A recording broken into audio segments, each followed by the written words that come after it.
ത്തിൻ്റെ മണ്ണിൽ 80% മുസ്ലിം വോട്ടർമാരുള്ള മണ്ഡലത്തിൽ 1000 വോട്ട് പോലും ക്രിസ്ത്യൻ വോട്ടർമാരില്ലാത്ത മണ്ഡലത്തിൽ VS ജോയി 4 തവണ MLAയും മന്ത്രിയായിരുന്ന KT ജലീലിനെ തോൽപ്പിക്കുന്നു.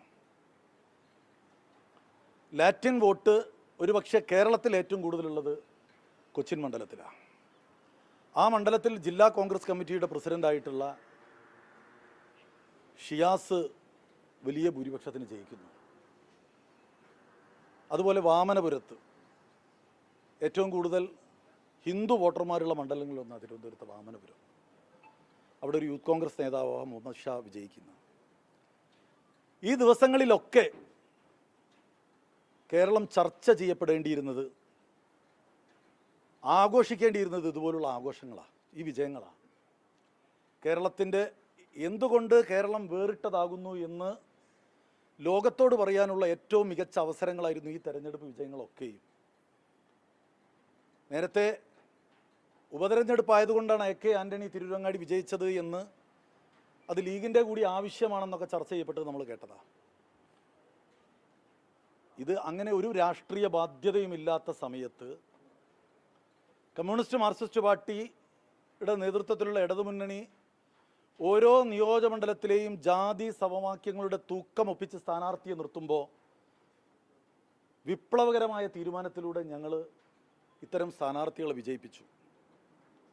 മലപ്പുറം ജില്ലയിൽ VS ജോയിയെ DCC പ്രസിഡന്റ് ആക്കുവാനും, ക്രിസ്ത്യൻ വോട്ടർമാർ വളരെയധികമുള്ള എറണാകുളത്ത് മുഹമ്മദ് ഷിയാസിനെ DCC പ്രസിഡന്റ് ആക്കുവാനും, ക്രിസ്ത്യൻ മേഖലകൾ ഒരുപാടുള്ള കോട്ടയത്ത് നാട്ടകം സുരേഷിനെ DC പ്രസിഡന്റ് ആക്കുവാനൊക്കെയുള്ള ആർജവം കാണിക്കുവാൻ സാധിക്കും ഇന്ത്യൻ നാഷണൽ കോൺഗ്രസിന് മാത്രമാണ്.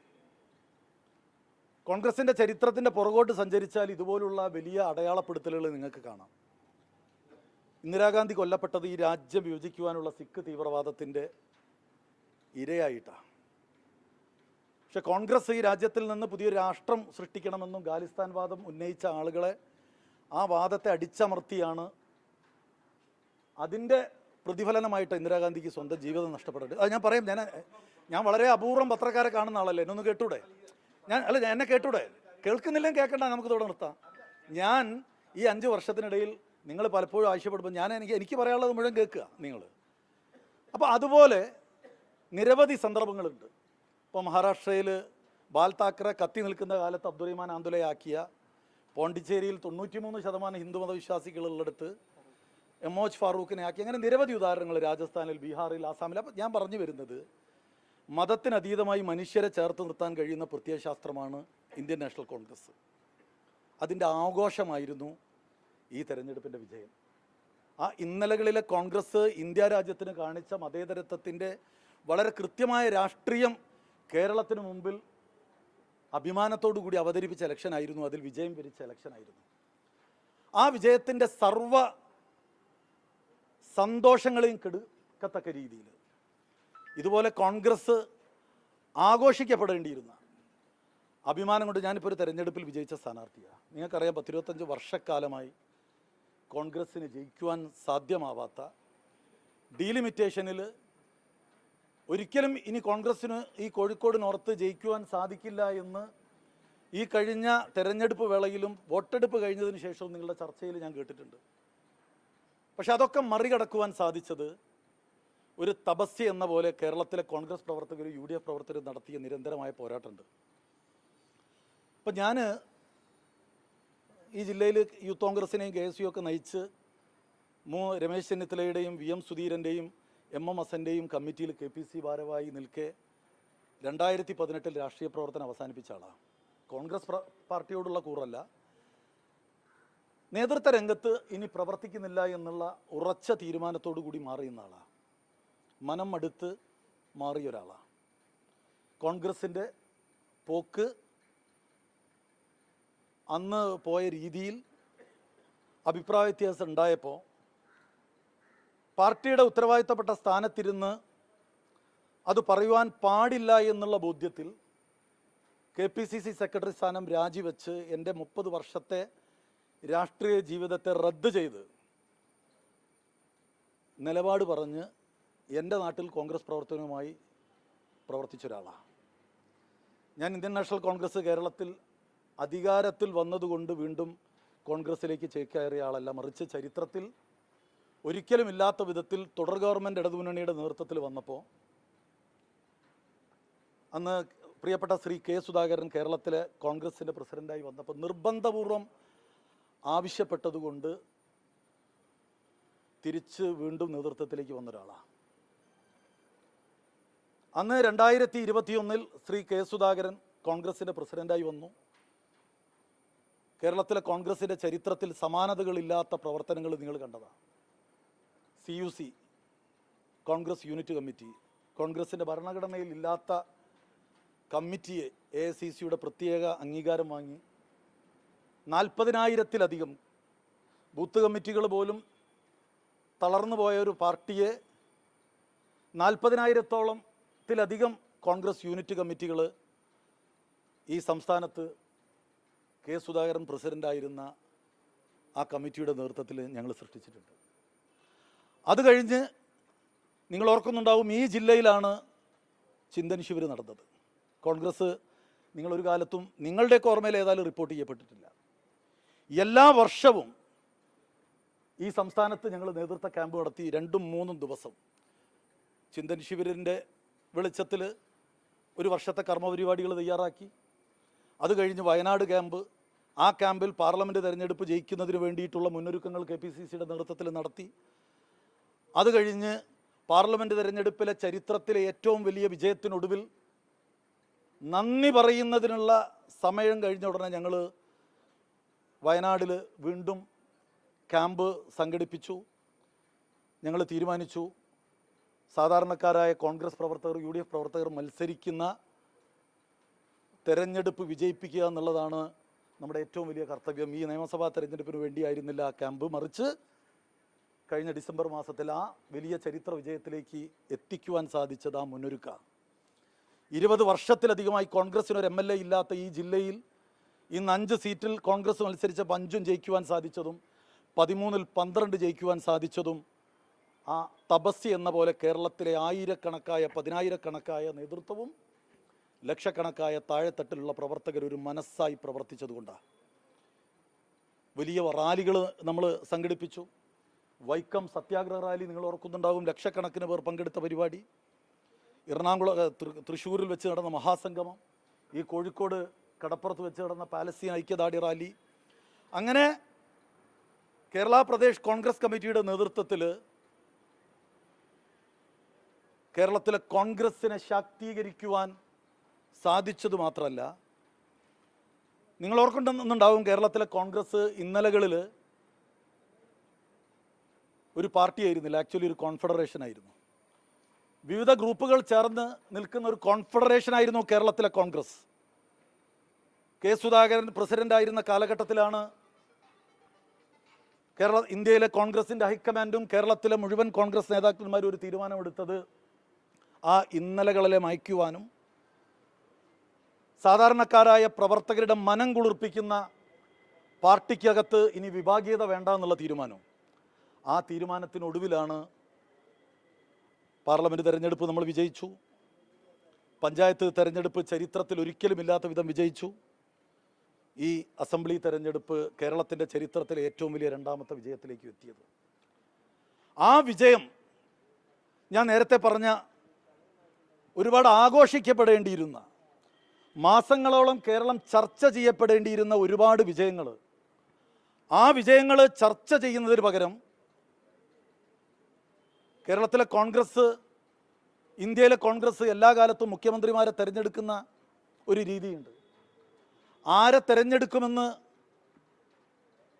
ഈ നിമിഷവും കേരളത്തിലെ കോൺഗ്രസിൻ്റെ ഹൈക്കമാൻഡ് പ്രഖ്യാപിച്ചിട്ടില്ല. 10 വർഷക്കാലം ഈ കേരളത്തിൻ്റെ ഭരണത്തെ ജനങ്ങളുടെ മനം മടുപ്പിച്ച് ചരിത്രത്തിലെ ഏറ്റവും പരാജയം ഏറ്റുവാങ്ങേണ്ടി വന്ന പിണറായി വിജയനെ കേരളത്തിൻ്റെ മുഖ്യമന്ത്രിയാക്കുവാൻ കേരളത്തിലെ, ഇന്ത്യയിലെ കോൺഗ്രസ് നേതൃത്വം തീരുമാനിച്ച കണക്കെയാണ് കേരളത്തിൻ്റെ തെരുവോരങ്ങളിൽ നേതാക്കന്മാർക്ക് വേണ്ടിയിട്ടുള്ള ആക്രോശങ്ങൾ ഉയരുന്നത്. ഇപ്പം നമ്മൾ ചർച്ച ചെയ്യുന്ന നേതാക്കന്മാർ 3 പേരും, ശ്രീ രമേശ് ചെന്നിത്തല, ശ്രീ കെ.സി. വേണുഗോപാൽ, ശ്രീ വി ഡി സതീശൻ, അതോടൊപ്പം അതേ തൂക്കത്തിൽ വെക്കുവാൻ സാധിക്കുന്ന കെ മുരളീധരനും ശശി തരൂരും ഉൾപ്പെടെ ഡസൻ കണക്കിന്, ഷാഫി പറമ്പിലും വിഷ്ണുനാഥും ഉൾപ്പെടെ എത്രയോ പരിണതപ്രജ്ഞരായ നേതാക്കന്മാരുണ്ട്. കോൺഗ്രസ് ഹൈക്കമാൻഡ് ഒരു പ്രോസസ്സ് പ്രഖ്യാപിച്ചു. ആ പ്രോസസ്സ് പ്രഖ്യാപിച്ച് ഞാൻ ഉൾപ്പെടെയുള്ള MLA മാർ ഞങ്ങളുടെ അഭിപ്രായങ്ങൾ രേഖപ്പെടുത്തി. ഘടകകക്ഷി നേതാക്കളെ നേതൃത്വം കണ്ടു. കേരളത്തിൻ്റെ ഏറ്റവും മുതിർന്ന KPC പ്രസിഡൻറ്റും പ്രതിപക്ഷ നേതാവ് ശ്രീ വി ഡി സതീശനും ശ്രീ രമേശ് ചെന്നിത്തലയും ഉൾപ്പെടെയുള്ള മുഴുവൻ നേതാക്കന്മാരെയും ഡൽഹിയിലേക്ക് വിളിപ്പിച്ചു. ചർച്ച നടന്നുകൊണ്ടിരിക്കുക. ഇവിടെ പിണറായി വിജയനെ വീണ്ടും മുഖ്യമന്ത്രിയാക്കാമെന്ന് കേരളത്തിലെ ഹൈക്കമാൻഡ് തീരുമാനിച്ചിട്ടില്ല. കേരളത്തിലെ കോൺഗ്രസിനകത്ത് 10, 40, 10, 25, 30, 40, 50 വർഷത്തെ പാരമ്പര്യമുള്ള ഒരു നേതാവായിരിക്കും കേരളത്തിൻ്റെ മുഖ്യമന്ത്രിയാവുക. പക്ഷേ ഈ 5 വർഷത്തെ കോൺഗ്രസിൻ്റെ ഒരു തിരിച്ചുവരവിൻ്റെ പോരാട്ടമുണ്ട്. ആ പോരാട്ടത്തിന് നേതൃത്വം നൽകിയ സാധാരണക്കാരായ പ്രവർത്തകരുടെ മനം മടിപ്പിക്കുന്ന രീതിയിൽ നടന്ന ഈ സംഭവങ്ങൾ സത്യത്തിൽ എന്നെപ്പോലുള്ള വളരെ വൈകാരികമായി രാഷ്ട്രീയ പ്രവർത്തനത്തെ കാണുന്ന ഒരാളാണ് ഞാൻ. മനം മടിപ്പിക്കുന്ന ഒന്നായിപ്പോയി എന്ന് പറയാതെ തരയില്ല. ഇപ്പം ചർച്ച പെടുന്ന പേരുകൾ: ശ്രീ രമേശ് ചെന്നിത്തല, ഇന്ദിരാഗാന്ധി കോൺഗ്രസ് പ്രസിഡൻ്റായിരുന്ന കാലത്ത് NSUവിൻ്റെ പ്രസിഡൻ്റായിരുന്ന ആളാണ്. കേരളത്തിൻ്റെ ചരിത്രത്തിലെ ഏറ്റവും പ്രായം കുറഞ്ഞ മന്ത്രിയാണ്. 2004 കോൺഗ്രസ് പിളർന്നു പോയപ്പോൾ കോൺഗ്രസിനെ തിരിച്ചു പിടിച്ച ആളാണ്. 9 വർഷക്കാലം KPC പ്രസിഡൻ്റായി പ്രവർത്തിച്ച് കോൺഗ്രസിനെ തിരിച്ചു പിടിച്ച ആളാണ്. ശ്രീ K.C. വേണുഗോപാൽ, ഞാൻ ഉൾപ്പെടെയുള്ള ഒരു വലിയ തലമുറയുടെ KSUവിൻ്റെ സംസ്ഥാന പ്രസിഡൻ്റാണ്, യൂത്ത് കോൺഗ്രസിൻ്റെ സംസ്ഥാന പ്രസിഡൻ്റാണ്. കേരളത്തിൻ്റെ മന്ത്രിയായിരുന്നു, MLA ആയിരുന്നു, MP ആയിരുന്നു. ഇന്ന് സംഘടനാ ചുമതലയുള്ള ജനറൽ സെക്രട്ടറിയായി കഴിഞ്ഞ 8-10 വർഷമായി കോൺഗ്രസിനെ തിരിച്ചു കൊണ്ടുവരുന്നതിന് വേണ്ടി വലിയ പോരാട്ടം നടത്തിക്കൊണ്ടിരിക്കുന്ന നേതാവാണ്. ശ്രീ വി ഡി സതീശൻ, ഞാൻ KSU നേതൃത്വത്തിലുള്ള സമയത്ത് NSU ജോയിൻറ്റ് സെക്രട്ടറി ആയിരുന്ന ആളാണ്. കഴിഞ്ഞ 5 വർഷക്കാലം 5 ടേമായി കേരളത്തിൻ്റെ ഏറ്റവും മികച്ച MLA മാരിൽ ഒരാളാണ്. ഈ കഴിഞ്ഞ 5 വർഷമായി കേരളത്തിലെ കോൺഗ്രസിൻ്റെ നേതൃത്വത്തിലുള്ള UDFൻ്റെ പ്രതിപക്ഷ നേതാവായി. ശ്രീ K. സുധാകരനോടൊപ്പം കഴിഞ്ഞ 5 വർഷക്കാലം, പിന്നീട് പുതുതായി വന്ന DC പ്രസിഡന്റ് സണ്ണി ജോസഫിനോടൊപ്പം ഈ സംസ്ഥാനത്തെ കോൺഗ്രസിനെ UDFനെ ശക്തിപ്പെടുത്തുന്നതിന് വേണ്ടി പ്രവർത്തിച്ച ആളാണ്.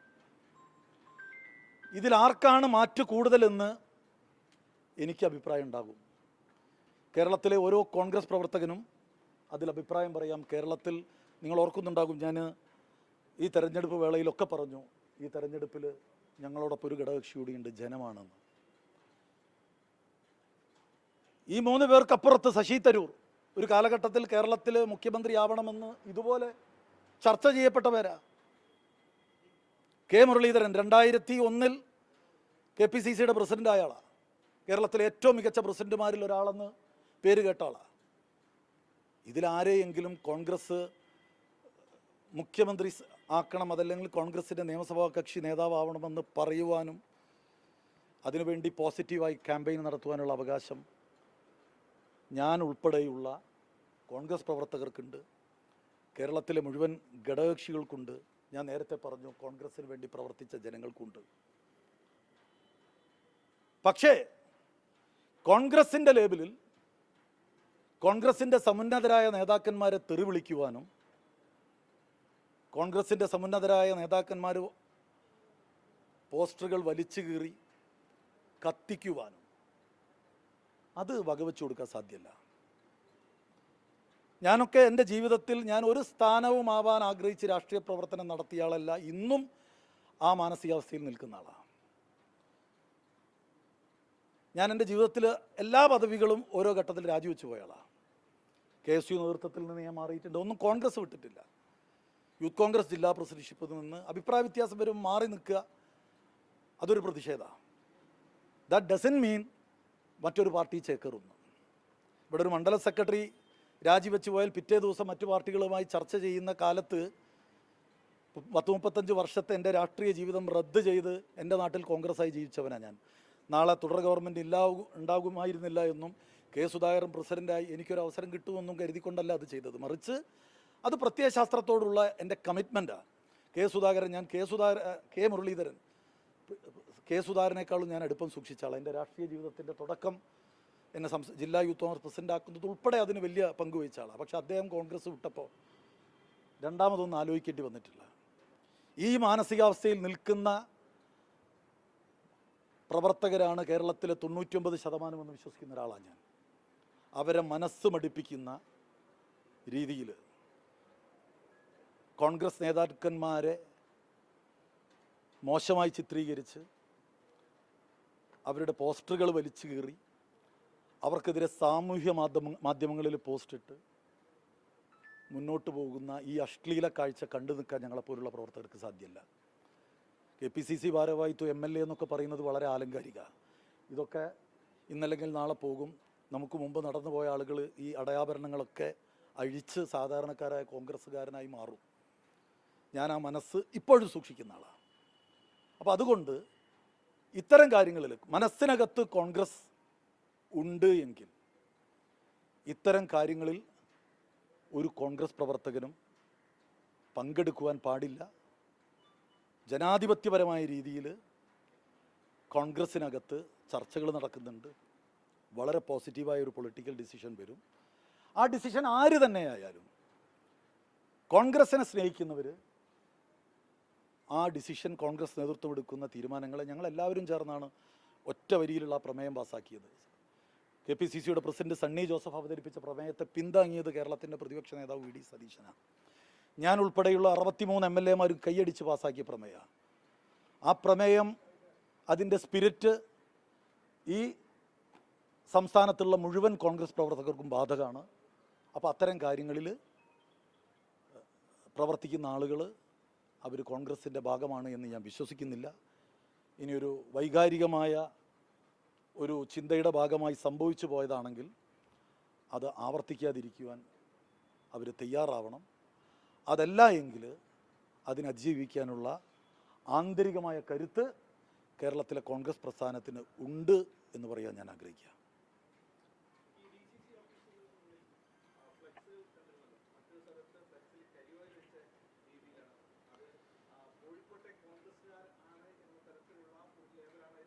ഞാൻ പറഞ്ഞല്ലോ, ഞാൻ ഉൾപ്പെടെ കേരളത്തിലെ മുഴുവൻ കോൺഗ്രസ്സുകാർക്കും മുഴുവൻ ഘടകകക്ഷി നേതാക്കന്മാർക്കും കോൺഗ്രസ്സിനോടൊപ്പം ഈ ഗവൺമെൻറ് വരണമെന്നും പിണറായി വിജയൻ പുറത്തു പോകണമെന്നും ആഗ്രഹിച്ച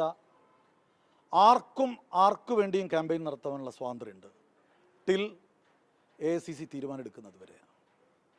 അതും മറ്റൊരു നേതാവിൻ്റെ പടം കത്തിക്കുവാനോ കരിയോയിൽ ഒഴിക്കുവാനോ ചീന്തുവാനോ ഉള്ള അവകാശമല്ല. അത് ആരായാലും അവരൊക്കെ ഞങ്ങളുടെ പ്രിയപ്പെട്ട നേതാക്കന്മാരാണ്. അതൊക്കെ സംരക്ഷിക്കുവാനുള്ള കരുത്ത് ഞങ്ങൾക്കുണ്ട്. അത് ആരെയായാലും, ഞാൻ X or Y ക്യാമ്പയിൻ നടത്തിക്കോ, അതിലൊന്നും ഒരു തർക്കമില്ല. പക്ഷേ നേതാക്കന്മാരെ ഇകഴ്ത്തുവാനും അവരെ സാമൂഹ്യ മാധ്യമങ്ങളിൽ മോശമായി ചിത്രീകരിക്കുവാനും അവരുടെ പോസ്റ്ററിൽ കരിയോയിൽ ഒഴിക്കുവാനും അവരുടെ പോസ്റ്ററുകൾ വലിച്ചു കയറി തിരുവനന്തപുരത്ത് ഞാനിത് പറയാൻ എനിക്ക് വൈകാരികമായി എന്നെ പ്രേരിപ്പിച്ച കാഴ്ച ഉമ്മൻചാണ്ടിയുടെ പടം വലിച്ചു കയറി എന്നുള്ളതാണ്. ഇന്ത്യയിൽ കോൺഗ്രസ് ഭാരത് ജോഡോ യാത്ര എന്നുള്ള ആ യാത്ര ഡിസൈൻ ചെയ്ത് അത് നടപ്പാക്കിയ സംഘടനാ ചുമതല ജനറൽ സെക്രട്ടറി KSU വേണമല്ലോ. എൻ്റെ KSUവിൻ്റെ പ്രസിഡൻ്റാണ് ഞാൻ. KSU പ്രവർത്തകനായി പ്രവർത്തിക്കുന്ന കാലത്ത് എൻ്റെ സംസ്ഥാന പ്രസിഡൻ്റാണ്. എത്രയോ സമരങ്ങളിൽ ഒരുപോലെ അടിയേറ്റു വാങ്ങിയിട്ടുണ്ട്. അദ്ദേഹം പ്രസിഡൻ്റായി നിൽക്കുന്ന കാലഘട്ടത്തിൽ അദ്ദേഹത്തോടൊപ്പം കാലിക്കറ്റ് യൂണിവേഴ്സിറ്റിയിൽ ഉൾപ്പെടെ തിരുവനന്തപുരത്തുൾപ്പെടെ ലാത്തിച്ചാർജ് ഏറ്റുവാങ്ങിയ ഒരു പ്രവർത്തകനാണ് ഞാൻ. അപ്പോൾ നമുക്കതൊക്കെ വൈകാര്യം, അവരാരും മോശക്കാരല്ല. ഒന്നിനെ ചെറുതാക്കാൻ ഇപ്പുറം വലിയൊന്ന് വരയ്ക്കാം. പക്ഷേ ഈ ഒന്നിനെ വെട്ടിമാറ്റി വരയ്ക്കുന്ന ആ രീതിയെ ഞങ്ങളാരും അനുവദിക്കില്ല എന്ന് പറയാൻ ആഗ്രഹിക്കുക. ഇന്നലെ ഹൈക്കമാൻഡും KPCC നേതൃത്വമൊക്കെ പറഞ്ഞ് പരസ്യമായി പ്രതിഷേധവുമായി ഇറങ്ങരുതെന്ന്. ഒരുപക്ഷെ ഏറ്റവും കൂടുതൽ പ്രകടനങ്ങൾ നടന്ന ജില്ലകളിലൊന്ന് കോഴിക്കോടാണ്. ഇന്നലെയും മിനിഞ്ഞാന്നുമൊക്കെ എല്ലായിടത്തും കോഴിക്കോട് നഗരത്തിലും പേരാമ്പ്രയിലും കൊയിലാണ്ടിയിലും ബാലുശ്ശേരിയിലും നാദാപുരത്തും ഒക്കെ നടന്നു. KPCC ആളും ഉണ്ടായിരുന്നു. അത് ശരിയാണോ? ഇതിനകത്തെ ഞാൻ നേരത്തെ കൃത്യമായി പറഞ്ഞു, ഈ നടന്നതിനൊന്നും ആരും അഭിപ്രായ വ്യത്യാസം പറയുന്നില്ല. പക്ഷെ അതിനകത്ത് ഏതെങ്കിലും ഒരു നേതാവിനെ ഇകഴ്ത്തി മുന്നോട്ട് പോയിട്ടുണ്ടെങ്കിൽ അതിനൊക്കെ അതിജീവിക്കാനുള്ള കരുത്ത് ഈ ജില്ലയിലെ കോൺഗ്രസ്സിനുണ്ട്. നിങ്ങളൊക്കെ കണ്ടതാണ്, 5 വർഷക്കാലം ഇവിടെ ഏറ്റവും വിഭാഗീയത പാർട്ടി വളർന്നപ്പോൾ ഏറ്റവും പരിക്കേറ്റ ജില്ലയാണ്. ഞങ്ങളുടെയൊക്കെ ഒരുപാട് വേർപ്പുണ്ട്. വീണ്ടും തിരിച്ച് ഈ 12 സുപ്രഭാതം കൊണ്ട് അലാവുദ്ദീൻ്റെ കയ്യിലൊരു വടി ചുറ്റി ഉണ്ടാക്കിയെടുത്തതല്ല. ഞാനും പ്രവീണും ഉൾപ്പെടെയുള്ള ഞങ്ങളുടെ ഒരു നേതൃത്വം ഊണും ഉറക്കുകഴിഞ്ഞ് നേടിയെടുത്തതാണ്. ഞങ്ങളൊരു സുപ്രഭാതത്തിൽ ഫ്ലൂക്കിൽ ജയിച്ചതല്ല. ഞങ്ങൾ പ്രഖ്യാപിച്ചിട്ടുണ്ട്, DC പ്രസിഡന്റ് പലതവണ പറഞ്ഞിട്ടുണ്ട്. ഞാൻ പത്രക്കാരെ കാണുവാൻ പലപ്പോഴും മടിയുള്ള ആളായതുകൊണ്ട് വ്യക്തിപരമായി സംസാരിക്കുമ്പോൾ നിങ്ങളോട് ഞാൻ പറഞ്ഞിട്ടുണ്ടില്ല, എല്ലാവരോടും പറഞ്ഞിട്ടുണ്ട്. ഇതൊക്കെ ഞങ്ങൾ വളരെ കൃത്യമായി ഡിസൈൻ ചെയ്ത് പ്ലാൻ ചെയ്ത് നേടിയെടുത്ത വിജയമാണ്. അത് ഈ ജില്ലയിലെ കോൺഗ്രസ്സിന് ഒന്നാകെ ചേർത്ത് ഞങ്ങൾ കൊണ്ടുപോയതാണ്. ആരെങ്കിലും അത്തരം പ്രവർത്തനങ്ങളിൽ നേതൃത്വം നൽകിയിട്ടുണ്ടെങ്കിൽ അവർ കോൺഗ്രസ്സിൽ ഉണ്ടാവില്ല എന്ന് ഉത്തരവാദിത്വത്തോടു കൂടി പറയാം. തീർച്ചയായിട്ടും ഉണ്ടാവും.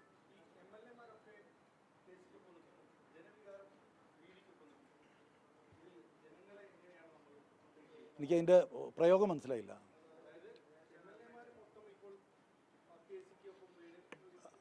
ഹൈക്കമാൻഡിൻ്റെ കയ്യിലുള്ളൊരു ലിസ്റ്റ് നമ്മളാരും കണ്ടിരുന്നോ?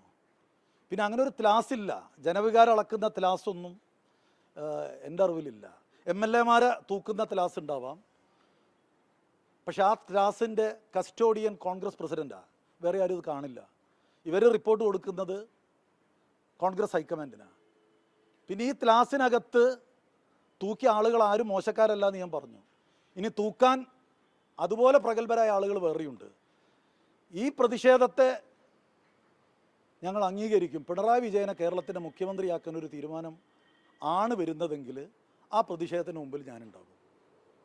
പക്ഷെ അതൊരിക്കലും KPCC ജനറൽ സെക്രട്ടറിയോ MLA പദവി വഹിച്ചുകൊണ്ടായിരിക്കില്ല. ഇതൊരു രണ്ടും രാജിവെച്ച് പ്രതിഷേധത്തിന് മുമ്പിലുണ്ടാകും. കാരണം കേരളത്തിലെ മനുഷ്യർ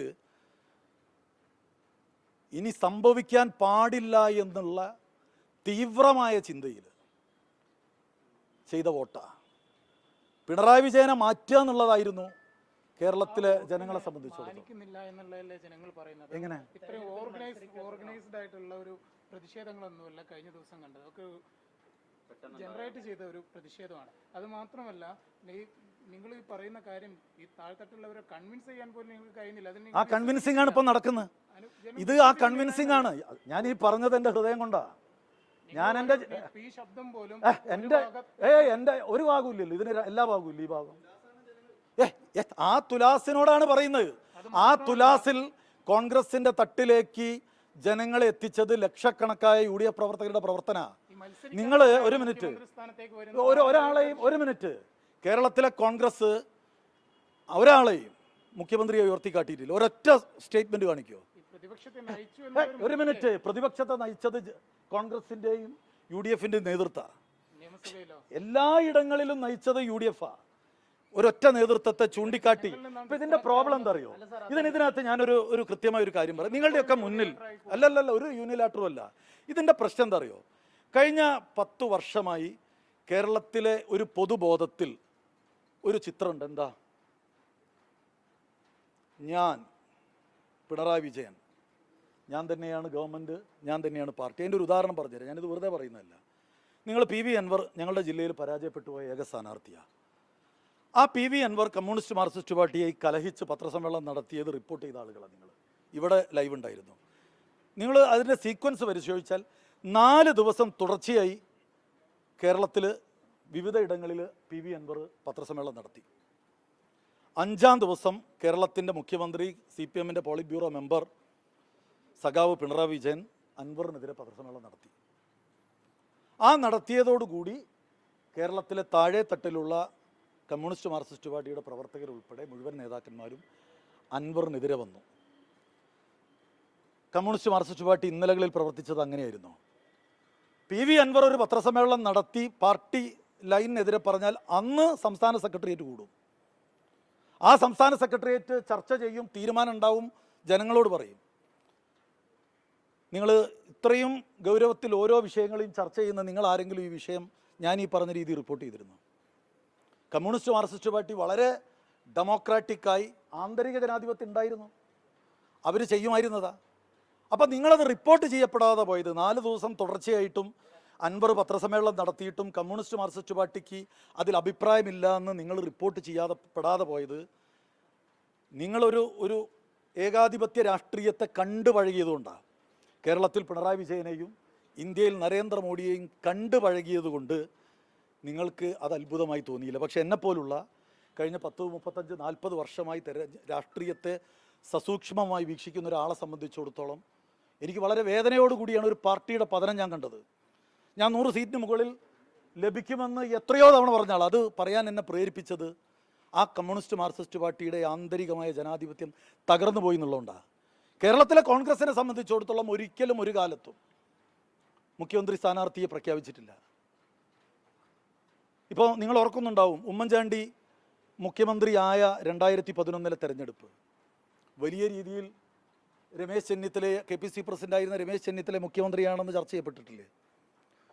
രണ്ടുപേരും തമ്മിൽ ആരോഗ്യകരമായി അതിനോട് മത്സരിച്ചിട്ടില്ലേ? രേവന്ത് റെഡ്ഡി തെലങ്കാനയുടെ മുഖ്യമന്ത്രിയായി, അവിടുത്തെ പ്രതിപക്ഷ നേതാവായിരുന്നു, MP ആയിരുന്നു രേവന്ത് റെഡ്ഡി. ഇതൊക്കെ ഇന്ത്യയിലെ കോൺഗ്രസിന് എല്ലായിടത്തും ഉണ്ടായില്ല. ഞാൻ പറഞ്ഞു വരുന്നത് അങ്ങനെയല്ല.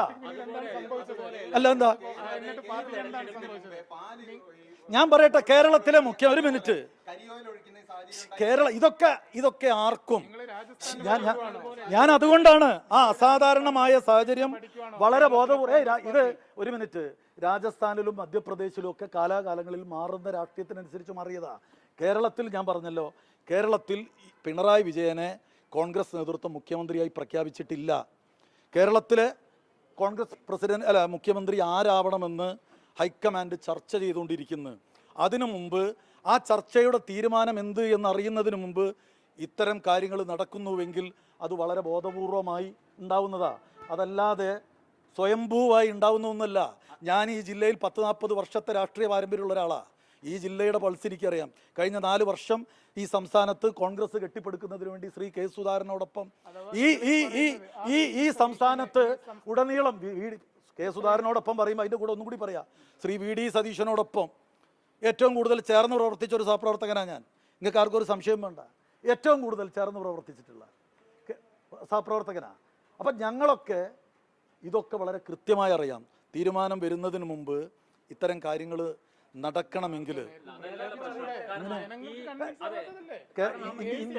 ഇന്ത്യയിൽ ഒരു മിനിറ്റ്, ഇന്ത്യയിൽ എത്ര സംസ്ഥാന ഒരു മിനിറ്റ് നിങ്ങൾ അങ്ങോട്ട് പേരിലേക്ക് പോണ്ട, നിങ്ങൾ പേരിലേക്ക് പോണ്ട, അങ്ങനെയൊന്നും നിങ്ങൾ വളയ്ക്കണ്ട.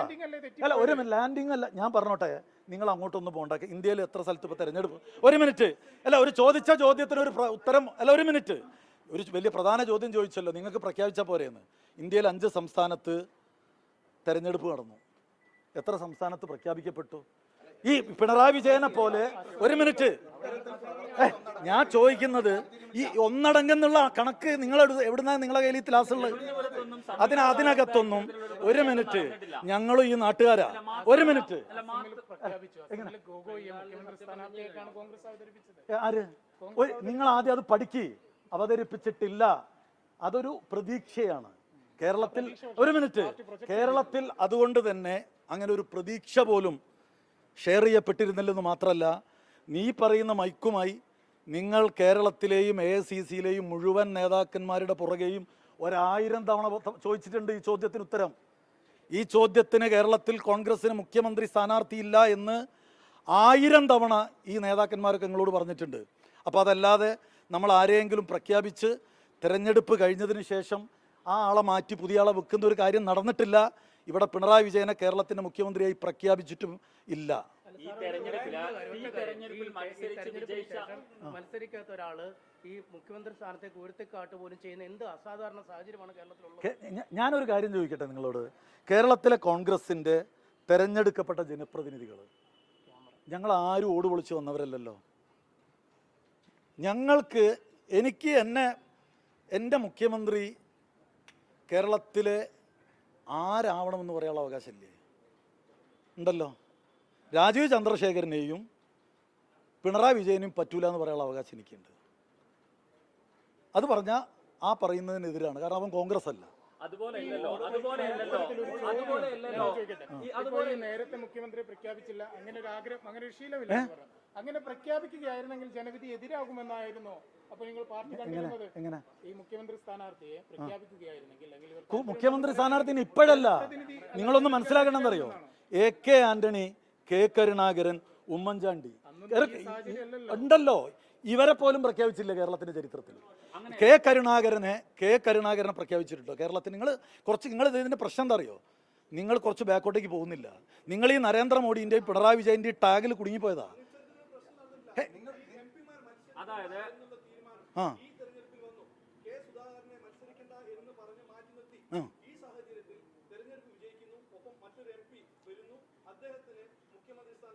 കേരളത്തിലെ കോൺഗ്രസ് മുഖ്യമന്ത്രി സ്ഥാനാർത്ഥി എൻ്റെ അറിവിൽ പ്രഖ്യാപിച്ചിട്ടില്ല.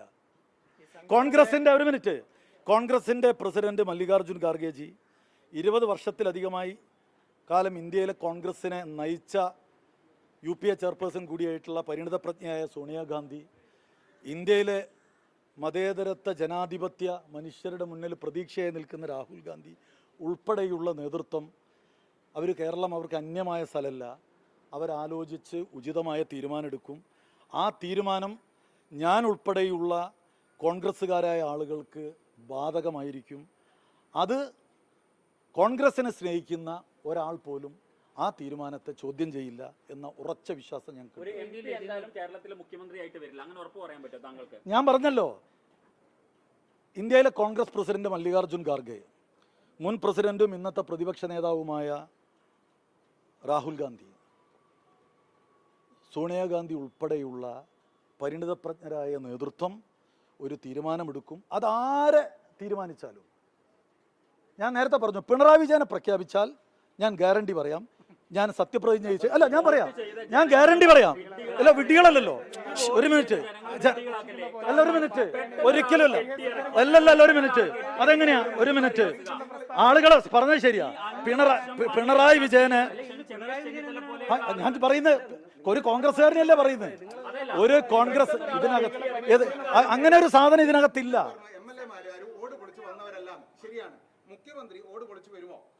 ഞാൻ വളരെ ക്ലിയറായി പറഞ്ഞു, ഒരാളെയും പരിഹസിക്കുന്നില്ല. കേരളത്തിലെ കോൺഗ്രസിന്റെ ഏറ്റവും ടവറിംഗ് ആയിട്ടുള്ള നേതൃത്വത്തിൽ നിൽക്കുന്ന ഈ പറഞ്ഞ ആളുകൾ, ഇനി അതിനു പുറമെ ഞാൻ പറഞ്ഞു K മുരളീധരൻ, ശശി തരൂർ ഉൾപ്പെടെയുള്ള ആളുകൾ ഉണ്ടാവാം. കോൺഗ്രസ് നേതൃത്വത്തിന് തോന്നുന്നു ഇവരാണ് കേരളത്തിലെ കോൺഗ്രസിനെ നയിക്കുവാൻ ഉചിതമെന്ന് തോന്നിയാൽ അവർ മുഖ്യമന്ത്രിയാവും. ആ മുഖ്യമന്ത്രിയുടെ നേതൃത്വത്തിൽ ഈ കഴിഞ്ഞ 5 വർഷക്കാലം നമ്മൾ വിജയിച്ച രീതിയിൽ അതിലേറെ കരുത്തോടു കൂടി കേരളത്തിലെ കോൺഗ്രസ് മുന്നോട്ട് പോകും. എങ്ങനെ? K സുധാകരൻ അതിൽ കൺവിൻസ്ഡ് ആണല്ലോ. പിന്നെ പുതിയ കഴിഞ്ഞ തോൽവിയുടെ 2021 തോൽവിയുടെ സമയത്തും നിങ്ങൾ ഈ പറയുന്ന കക്ഷി കോൺഗ്രസിന്റെ സംഘടന ഏത് കക്ഷി ജനറൽ സെക്രട്ടറി ആയിട്ടുണ്ട്. എങ്ങനെ കേരളത്തിൽ കഴിഞ്ഞ തെരഞ്ഞെടുപ്പ് ഞാൻ പറയട്ടെ, നിങ്ങൾ ഇതൊക്കെയുള്ള എന്തറിയോ, കഴിഞ്ഞ തുടർ ഗവൺമെന്റ് എന്തിന്റെ പ്രോഡക്റ്റാണ്? അല്ല, ഞാൻ അറിയാൻ ചോദിക്കുക, ഞാൻ ഒരു അക്കാഡമിക് ഇൻട്രസ്റ്റ് ചോദിക്കുക. ഇപ്പൊ ഞാൻ ഇതിനു മുമ്പ് ഞാൻ പറയാം, നിങ്ങൾ ചർച്ച ചെയ്യാ. അല്ല, ഒരു മിനിറ്റ് ഞാൻ പറയാം. കഴിഞ്ഞ തെരഞ്ഞെടുപ്പ് എന്തുകൊണ്ടാണ് നഷ്ടപ്പെട്ടത്? കേരളത്തിൽ പിണറായി വിജയനോളം പരാജയപ്പെട്ടൊരു മുഖ്യമന്ത്രി ഉണ്ടായിട്ടില്ല. ഞാൻ ഉത്തരവാദിത്തത്തിൽ പറയുന്നു.